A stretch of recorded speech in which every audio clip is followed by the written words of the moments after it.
우연한 기회에 그 렉탈 프롤랩스에 대한 이런 수술 방법을 접하고 열심히 좀 배우고 수술하다 보니까 송경 교수께서 발표를 연락이 왔어요. 저번 그 우리 회장님 덕분에 골프 대회 가서 저도 우수한 성적으로 상품도 타고 그래가지고 우수를 좀 재밌게 열심히 공부해가지고 발표하겠다고 준비를 했는데 시간도 늦었고 짧게 재밌게 좀 해보겠습니다. 그 먼저 질문 한 두 가지만 드리겠는데 그 혹시 렉탈 프롤랩스 환자가 오면 어떤 수술을 먼저 생각하십니까? 최정선 저는 알트마이어 수술하고 간투미아도 좀 하는. 간투미아. 혹시 대학에 계신 분들은 또 렉탈 프롤랩스 못 치면 어떤 수술을 초이스로 잡으시고?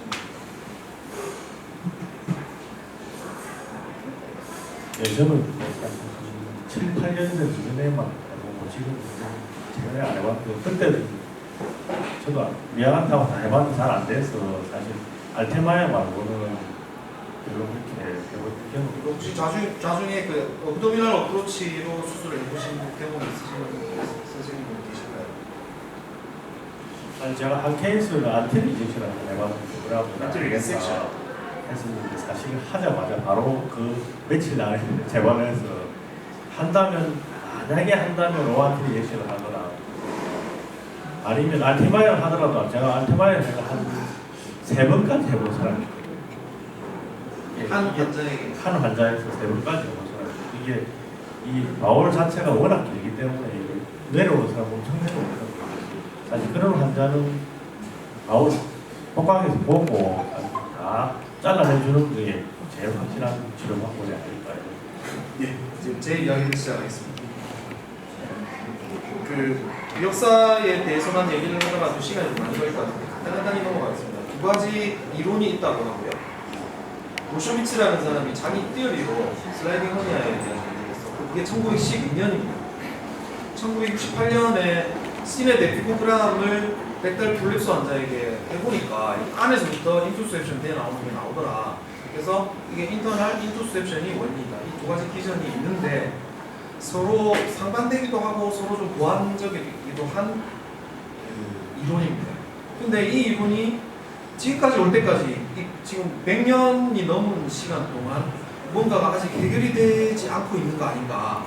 정확하게 원인이 뭐냐 이런 것들을 아직 밝혀내지 못했다는 게 저는 신기했고요. 공부를 하다 보니까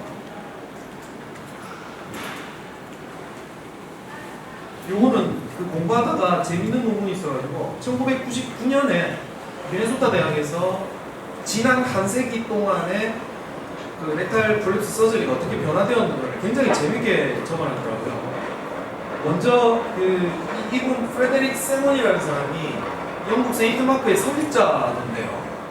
1831년에 자기 책에다가 렉탈 프롤랩스의 치료 방법은 에네마, 부지네이션, 밴디지, 그 다음에 심지어 그 거머리를 거기 부착시키자 이런 원시적인 치료법을 기술을 해놨더라고요.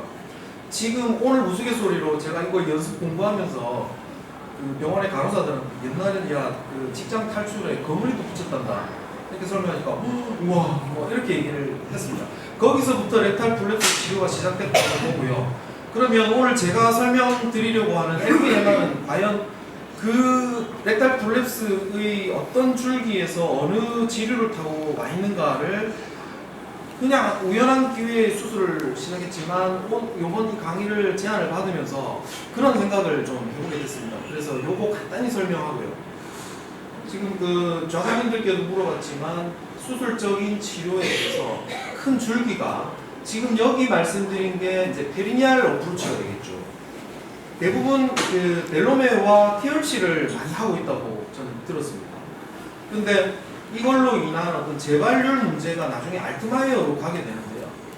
근데 이게 뮤코살 슬 리액션이나 리섹션이나 에이날 인서클먼트와 달리 페리니알 리섹션 테크닉이 있었습니다. 그러니까 서로 페리니알 어프로치지만 줄기가 다르겠죠. 여기까지가 이 논문에 대한 설명이었고요. 근데 이 연도를 한번 보십시오. 이 1900년도 초반에 이렇게 나오다가 이 중간에 페리니알 어프로치에 대한 얘기는 없습니다.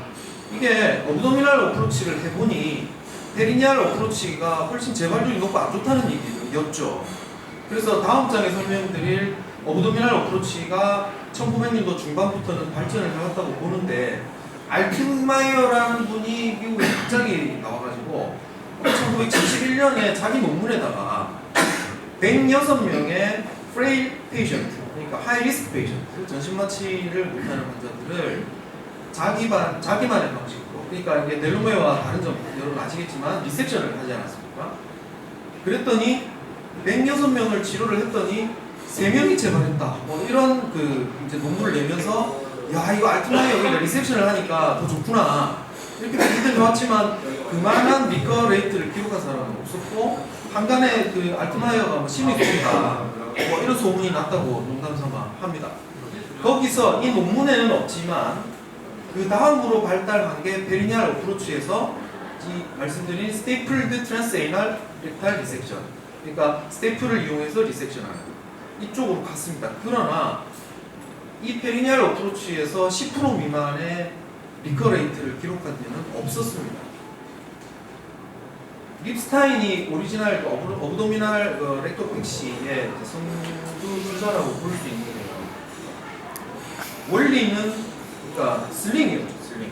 서스펜전 테크닉이었고 그게 엔티리어에서 갔더니 막히고 변비 생기고 다시 포스티리어로 갔다가 그 다음에 메쉬를 대고 테플론, 말렉스 여러 가지 이제 신테틱 머티리얼을 이용해서 걸어 당겨 올리는. 근데 여기서 조금 더 발전한 어떤 이론이 곽동민 선생님 얘기하셨지만 이게 렉탈 프롤랩스로 보는 게 아니라 펠빅 컴파트먼트의 프롤랩스로 봐야 된다는 얘기가 나오면서 이 슬링 OP가 훨씬 더 설득력을 얻었다고 생각을 하는데요. 거기에 추가되는 동반되는 리섹션, 그러니까 시그모이드를 리섹션하고 렉토팩시를 함으로써 재발률을 훨씬 줄이고 수루에 생기는 어떤 합병증의 변비를 줄였다. 뭐 이렇게 이제 연결이 됩니다. 1990년대에 라파로스코픽 리페어가 됐고요.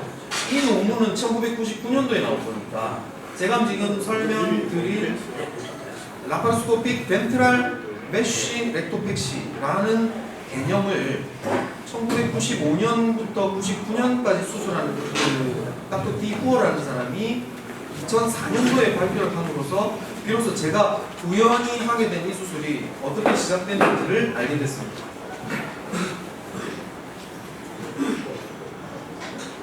이 사진은 제가 아까 사진 찍으셨죠? 저는 사진을 잘 못 찍어가지고 이게 실제로 진료실에서 쪼그리고 앉아서 발살발을 시키고 찍은 사진이고요. 그 다음에 이 사진은 환자가 자기가 쪼그리고 앉아서 자기 폰으로 찍어서 저한테 보여준 사진입니다. 여기서 우스갯소리를 또 좀 하자면 제가 좀 젊을 때는 이런 사진을 보거나 이런 증상을 보면 제가 이런 진단, 이걸 어떻게 집어넣어주고 이걸 어떻게 잘라주고 뭐 이런 생각만 했던 것 같은데 그래도 조금 원숭미가 들어가는지 이 사람이 이 일로 인해서 여태까지 겪어왔을 고통에 대한 그런 모습들을 좀 보기 시작했습니다.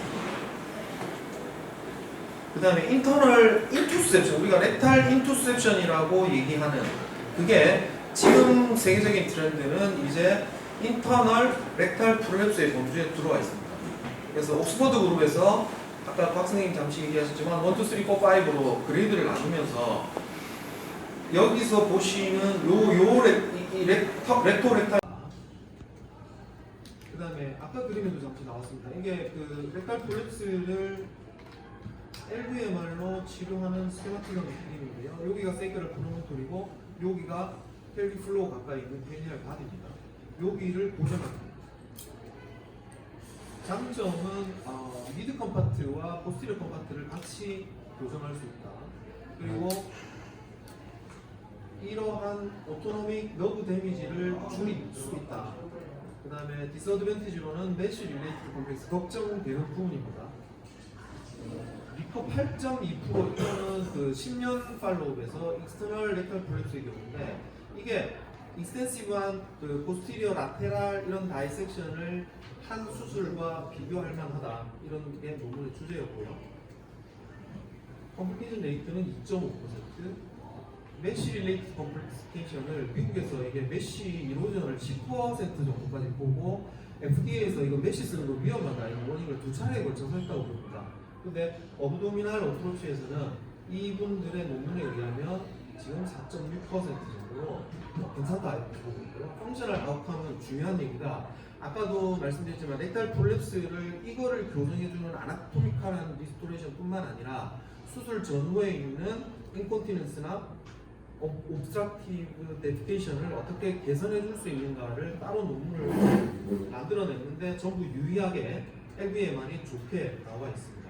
그리고 이 동영상은 박동민 선생님과 예습 삼아 동영상 보여주셨기 때문에 넘어가도록 하겠습니다. 이게 여자분의 인터널 렉탈 프롤랩스에 있는데 넘어가겠습니다. 저기 박동민 선생님 한번 보겠습니다. 요거 그 LVMR을 했을 때 실패할 수 있는 몇 가지 포인트가 있는데 세이크랄 프로몬토리에서 고정이 떨어지는 경우에 이게 리커할 수 있다고 그러고요. 그 다음에 그 엔티리어 렉탈볼에 정확하게 메쉬가 고정되지 않으면 이렇게 실패할 수 있다 이런 얘기들이 있습니다. 그래서 지금 그 어떤 새로 시작하려는 선생님들과 저 공유해야 될 부분이라고 생각하는데 이게 OP 필드상의 러닝급에서 문제가 있더라. 세이크랄 프로몬토리를 어떻게 찾아야 되겠더라. 뭐 이런 문제들을 한번 같이 고민해보고자 했었습니다. 요것도 넘어가겠습니다. 예, 요거 좀 아니요. 여기 보시면 세이크럴 프로몬토리가 로우 BMI 환자에서는 눈에 보일 정도가 되고요. 지금 하이 BMI, 내장 비만이 굉장히 많은 사람들에서는 여기서 찾아야 됩니다. 그래서 아까 그 일리악 베슬, 일리악 베인을 굉장히 조심해야 된다고 했는데 요걸 충분히 다 찾는데 굉장히 어려움이 있었다는 거 말씀드리고요. 다음. 그 다음에 이건 이제 펠빅 엔트리올 단섹션 하는 거고 다시 바꾸고요. 예, 요거 틀어주세요. 제가 이걸 에이날 디지즈로만 생각을 하고 충분히 그 콜로노스코피나 CT 같은 이밸루에이션을 하지 않고 마노메트리니 뭐 이런 거 하고 바로 LVM을 들어갔다가 렉토시고이드 캔서를 발견하고 아 뜨거라. 그래가지고 다음부터 이게 뭔가 저희가 시작을 할 때 프로토콜을 정확하게 만들지 않고 있기 때문에 야 이거 충분히 검사 안 하고는 함수 분리하면 안 되겠구나 이런 생각을 했습니다. 2015년 7월달부터 시작했는데 제 시야는 좀 좁았던 것 같습니다. 그때도 펠비올로지 우리가 골반학에 대한 관심이 있었으나 우리 병원에 맞는 수술로 이걸 선택하고 진행을 했었는데요. 총 22명을 했었고 리커 한 명이 있었습니다. 이분은 지금 그 인컴플리트 뮤코잘 콜랩스로 생각을 하고요. 뒤에 SH하고 TLGOP를 병행해 줬는데 이게 리커 한 경우에 올바른 치료법인지는 확실치 않습니다. 그리고 컴플리케이션은 22명 중에 한 명이 있었는데요. 박동민 선생님 조심해야 된다는 그 일리악 베인을 오클루전 시켜가지고 지금 2년 넘게 그분이 그 왼쪽 다리 쪽에 그러니까 인주리가 아니라 오클루전이 돼 있었는데 지금 계속 그 항응고제 드시고 진행하고 계십니다. 아직 저는 러닝 커브에 있다고 보고요. 이 5시간 걸린 이 수술에서 제가 일리악 베인 오클루전을 경험했습니다. 이 케이스 리뷰 한 케이스만 설명드리고 아주 이게 이상적으로 제가 좋아졌다고 생각하는 분이라서 설명드리겠는데요. 40세 여자분이고 옵스트럭티브 데피케이션 신드롬 증상으로 치질 수술하러 오셨어요. 근데 이게 먼저 필요할 것 같습니다. 검사를 했더니 인터널 인투 렉토실로 진단됐고 LVMR을 권유했고 했습니다. 근데 6개월 지나고 나서 여전히 잔변감 남아있고 디지테이션 한다. 그래서 팔로우 데피케이션을 했더니 약 2cm에서 3cm 사이의 렉토실이 발견이 됐습니다. 그래서 보통은 이런 경우에 박동민 선생님 같은 경우는 리드로 들어갈지 어떻게 될지 아니면 아까 그 컴파트먼트의 개념으로 접근을 하셨을 것 같은데 저희들이 하던 그 렉토실이 트랜스바자이널 메쉬는 쓰지 않고요. 트랜스바자이널 렉토실 리페어를 하고 있었기 때문에 이 환자에게도 그거를 적용을 했고 환자분이 굉장히 좋아졌습니다. 2006년 1월 달에 처음 왔을 때 이게 그레이드 1, 2 그러니까 옥스퍼드 렉탈 프롤랩스 그레이드 1, 2 정도지만 여기에 3 이상의 렉토실과 동반된 인투가 있을 거라고 판단을 하고 그래서 LVMR을 시행했고 6월 달에 요만큼의 렉토실이 남아있는 거예요. 여러 가지 이제 대피 프로그램에서 그래서 다 좋아졌는데 그래서 그때 트랜스바자이널 렉토실 리페어를 해주고 지금 볼 때 이거는 지금 새 나와서 나온 생긴 아티팩트라고 보는데 이게 좋아졌고 그 다음에 이건 올해 얼마 전까지 제가 전화를 해봤는데 지금 뭐 전혀 이제 배변 장애 증상 없이 편안하게 잘 사시다 그래서 제가 좀 보람을 느꼈던 그런 케이스입니다. 마지막입니다. 그 여러 가지 렉토픽시의 다이섹션, 그러니까 포스테로라테랄 다이섹션으로 인한 너브 데미지나 뭐 여러 가지 문제들을 LVMR은 개선할 수 있습니다. 그리고 러닝 커브에 있어서 BMI가 굉장히 중요할 것 같다. 그 다음에 술장 검사, 이거 아까 말씀드렸다시피, 그리고 결국은 우리가 그 하이리스크 페이션트나 프레일 페이션트의 경우에는 전신마취의 위험성 때문에 페리니안 어프로치로 가기는 가야 됩니다.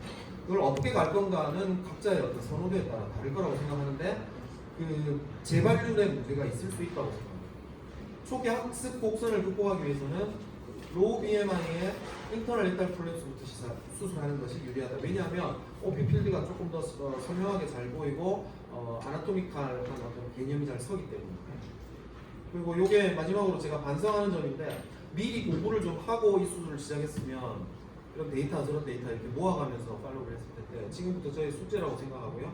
물론 이 프롤랩스나 또는 ODS로 인한 렉토실 심통 이런 것에 포커스를 두는 것도 중요하지만, 그 환자의 수술 전후의 어떤 펑셔널, 대면 얼마나 시원하게 보고 행복하게 사느냐, 이런 것들에 좀 더 집중해서 결국 그 렉탈 프롤랩스의 치료의 목적이라고 볼 수 있겠고요.